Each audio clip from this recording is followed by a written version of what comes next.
Mahigit 120 million pesos ang natanggap na donation ni Erwin Tulfo para sa kanyang 2025 senatorial campaign.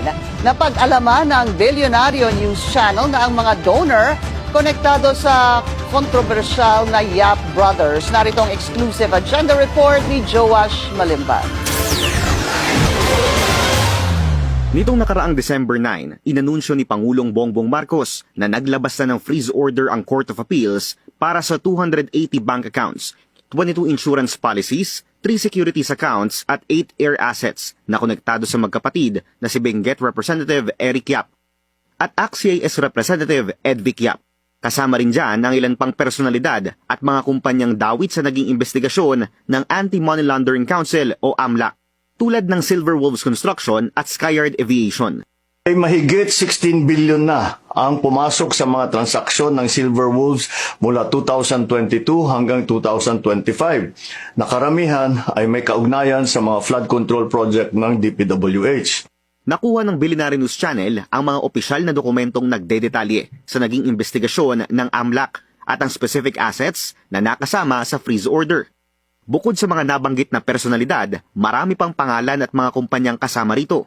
Kabilang dyan ang ina ng magkapatid na congressman na si Victoria Go Yap, ang business partner ng Yap family na si Richard Chong at ang Yap-owned companies na Earthyard Corporation at Everyoung Industrial Sales.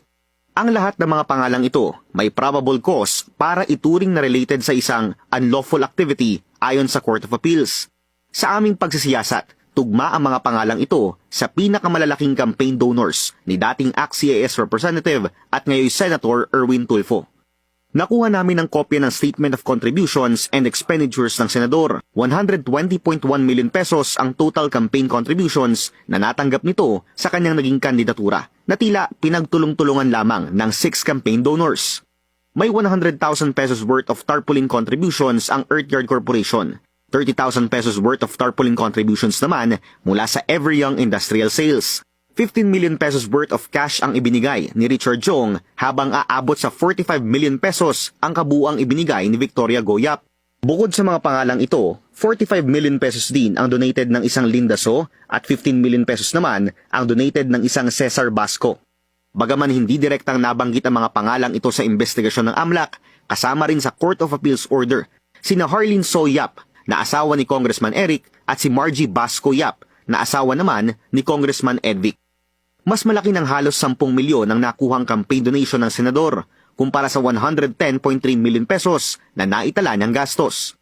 Ibig sabihin, kung hindi man buo, at least 50% ang kabuuang gastos ni Senator Erwin sa nakaraang halalan, funded ng pamilyang Yap at mga personalidad at kumpanya na konektado sa kanila batay sa investigasyon ng AMLAC.